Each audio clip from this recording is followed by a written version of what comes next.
In the late 1970s, a scientist drags her body through the jungles of Zaire. She's been trying to study and understand a plant known as Triffid, which is quite dangerous. The woman can't escape their fury and dies in the jungle, but she manages to warn her son so he can get away.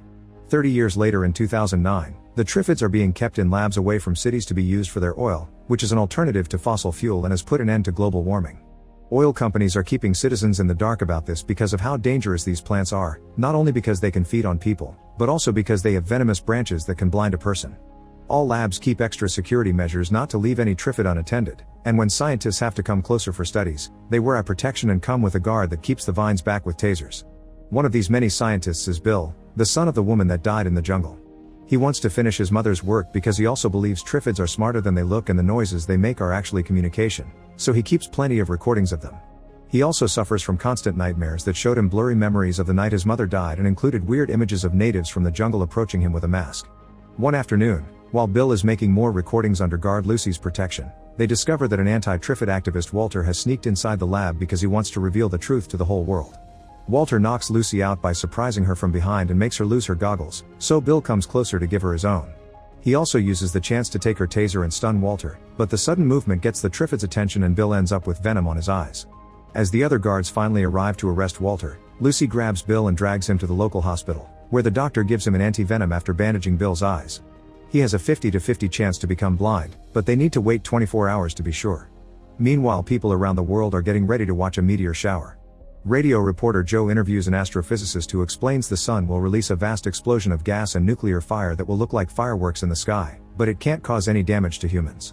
However, when the show finally starts a few hours later, the solar eruption flashes such a bright light all over the world that causes all technology to lose signal and the people watching to feel a burning sensation in their eyes. Because Bill spends the night sleeping with his eyes bandaged, he has no idea of what's going on. When he wakes up a few hours later, he goes to the bathroom and removes the bandages to discover his eyes are just fine, but after leaving his room, he also discovers everyone around him is panicking. He looks for the doctor and finally learns what happened from him. The solar eruption left most of the population blind. Bill decides to quickly leave to go back to the labs, afraid of what is happening to the plants without supervision, and finds the city has succumbed to utter chaos. In the Triffid labs, Walter notices the lights in the sky being stronger than they should be, and he covers his face with his hood to protect his face. Everyone else in the lab including Lucy loses their eyesight, so Walter takes advantage of this to escape his cell and free the Triffids.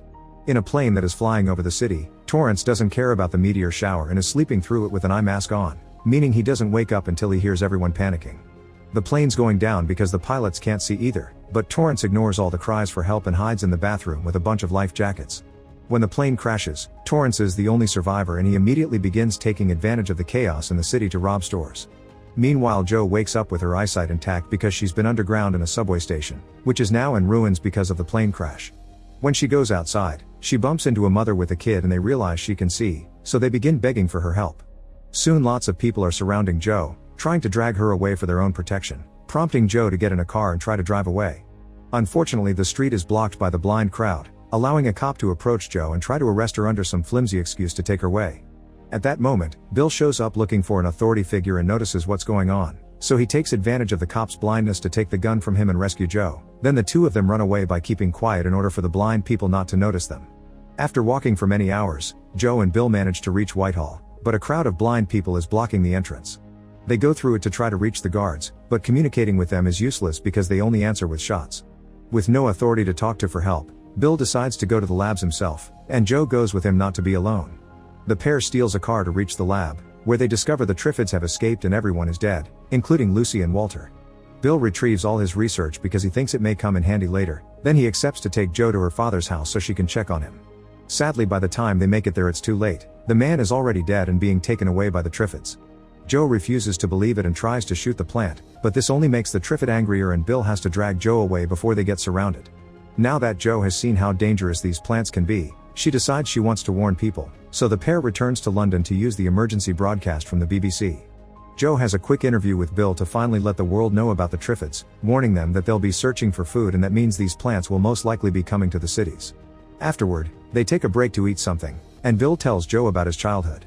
His father Dr. Mason was the one that discovered that genetically modifying the Triffids could give them the solution to the energy crisis, but his mother hadn't agreed with his work.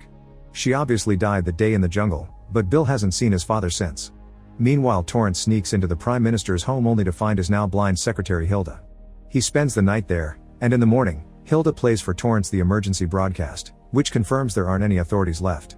Torrance wants to take advantage of this to take power for himself, and he leaves while dragging Hilda with him. Sometime later, Bill sees flares signals coming from across the city, which must indicate a group of people that can see must have formed a community and is letting others know where to find them. On their way there, they come across Torrance, who is taking weapons from a military van that was attacked by a Triffid. He offers to team up because supposedly he's alone when actually Hilda is in the car, but Joe and Bill turn him down. Moments later, they make it to the building that sent the flares and discover they don't allow blind people to enter. Joe and Bill are allowed inside and received by some employees of the Home Office, who explain they have their own generator here. Bill warns them about the Triffids, but since the plants are easy to avoid if you can see, the community leaders would rather concentrate on gathering supplies and finding a place where they can escape to. They have no intention of bringing the blind with them because they can't be taken care of, which Joe considers to be completely immoral and makes her not want to work with them. Bill's trying to leave to find his father and work on a way to stop the Triffids, but he isn't sure it's a good idea for Joe to come with him. In the meantime, Major Coker is leading a group of sighted people to help the blind that are being ignored by Home Office. Torrance finds them and joins the group pretending he wants to help too, buying his way in by sharing all the weapons he's gathered. Coker and his men don't waste time and enter the building through the parking lot, knocking everyone out with tear gas and smoke grenades. Everyone that can see is taken away, including Bill and Joe. Moments later, Coker handcuffs every sighted person to a blind one for survival. Bill ends up with an old mechanic and Joe ends up with Hilda. Bill thinks Coker's heart is in the right place, but it was dumb of him to ignore the Triffid threat just because they're armed. Next, the group is taken to London to search for supplies. The first few houses they search are empty, and when they stop to take a break, Torrance lies and tells Joe that Coker would love for her to start a new broadcast to gather people for their cause, but she turns him down, not approving of these methods. Afterward, the group finds a supermarket warehouse with plenty of food for them to take. It's easy for them to get inside, but that's because the guards are already dead. The Triffids got there first. Joe is grabbed by one of them, and Bill manages to save her by using a lighter and a spray to light the plant on fire. Unfortunately, they still lose a few people in the other corridors, including Hilda, because the guard Torrance had assigned runs away like a coward. Coker finally takes the Triffids seriously and uncuffs the people left, thus when Torrance arrives, Coker demands to have more weapons to fight the Triffids and Bill as his right hand. Torrance obviously doesn't like it, but for now he accepts to play along. When they return to London, Joe sees Coker's change of mind and accepts to do a broadcast to help before she leaves with Bill to look for his father. Torrance doesn't want her to leave, so he asks her to do a broadcast right now without any planning, and immediately people all over the city come to them to join their cause. While Joe is busy, Torrance sends his men to kidnap Bill and Coker and take them to the forest to make it look like they were attacked by Triffids while Torrance takes over the leadership of the group. After the broadcast is over, Torrance tells Joe that Bill died during an attack, giving her the things his men took from Bill's jacket as proof of his story. Meanwhile in the forest, Torrance's men make noise to get the Triffids' attention, but the plants get to them faster than expected and kill them all. With the Triffids busy attacking the soldiers, Bill and Coker get to escape and gain control of the truck, although Coker's eyes get sprayed with venom on their way out and Bill loses his tape recorder when he uses it to distract the Triffids with their own noises. When eventually the truck runs out of gas, the pair begins looking for shelter on foot. The next day in London, Joe continues to make broadcasts to call people over from all over the country, and Torrance asks Joe out for dinner, saying they still need a happy moment in dark times, but Joe turns him down. Later, Joe notices people are building a wall around the area to keep the Triffids out and is starting to get suspicious of how much attention everyone pays to Torrance's orders when this should be Coker's operation. Since Coker hasn't been around for a while, Joe approaches a young fighter named Troy to ask if Bill really is dead, and Troy admits they don't have proof, just the tape recorder one of their men brought back from the forest. Furious, Joe sneaks into Torrance's office and recovers the recorder to put it safely away with the other Bill's things. Back to Bill and Coker, they finally come across a church where a religious group takes them in and helps them with their wounds. This group is led by Mother Dorrant, who doesn't turn any refugees down and explains that the building is safe from Triffids. Bill finds this suspicious because it doesn't fit Triffid behavior, but Dorrant promises this is the protection of God. Coker decides to stay with this community, but Bill leaves the church to continue looking for his father. As soon as he enters the forest behind the church though, he finds out the truth behind the so-called protection. It turns out Dorrant has been sending people, even priests and nuns, as food for the plants to eat and keep them from attacking the church. Bill immediately goes back and arrives just in time before Dorrant sends another girl away under the excuse she was chosen to build a new community somewhere else. As soon as Bill tells everyone the truth, the community kicks Dorrant out and accepts Coker as their new leader. Now Bill can leave for his father's place without worrying about them. In London, Joe tells Torrance she does want to go to dinner with him, pretending to be on his side. Later in the evening, while Torrance is getting ready for the date, Joe makes one last broadcast telling people not to come because Torrance will want them to die for him. Obviously this angers Torrance and makes him send his men after her, but Jo is already on the run with all of Bill's things in her pocket. Troy does see her hiding, but instead of snitching, he lets her get away. It's quite difficult to run through the city while dodging all the Triffids, but eventually Jo manages to find a working car and drive out of London safely. She remembers the place Bill grew up in from when he shared his story and takes the car in that direction, only to end up accidentally crashing and having to continue on foot. When she enters the forest, a truck shows up ahead of her, and no matter how fast she runs, the driver comes after her and captures her. In the meantime, Bill arrives at a town that has been abandoned after a Triffid attack. He almost gets shot by the only two survivors, who turn out to be two very young sisters called Susan and Imogen. Susan is very wary of him, but Imogen is desperate for the company of an adult and accepts to give Bill the family car as long as he accepts to take them with him. After driving a couple of hours, they come across another vehicle and the driver turns out to be Bill's father, Dr. Mason.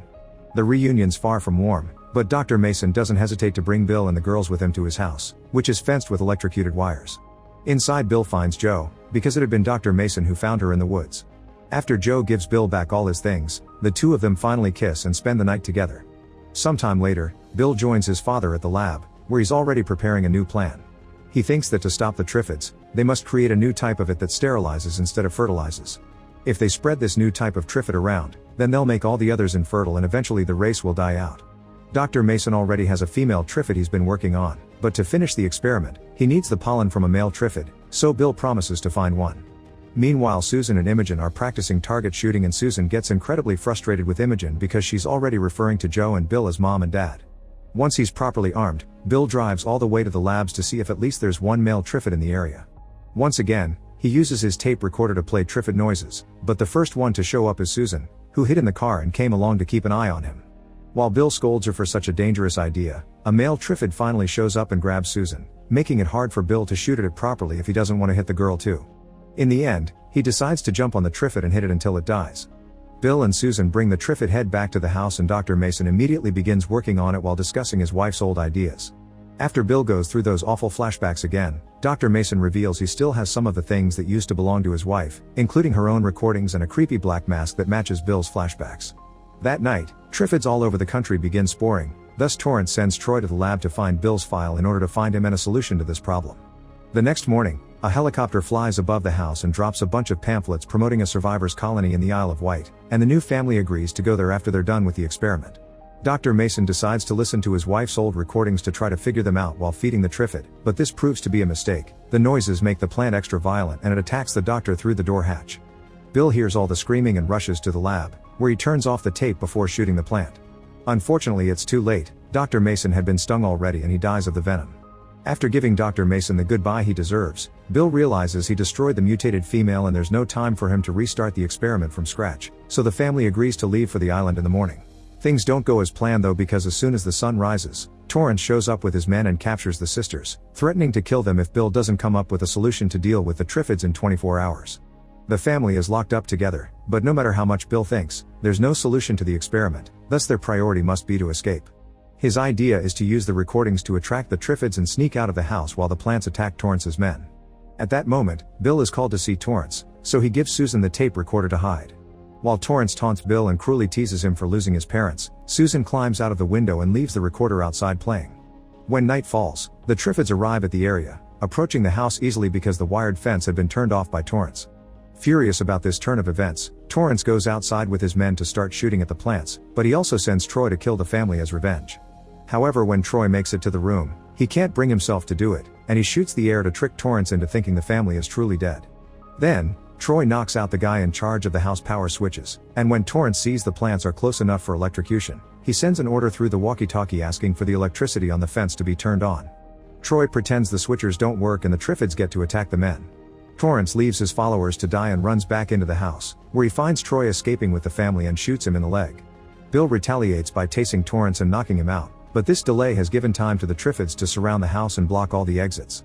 Hearing all the men dying triggers Bill's flashbacks and he finally remembers what the mask is for. If you pour venom into your eyes while wearing the mask, the liquid won't hurt you but it will make the plants think you're one of them.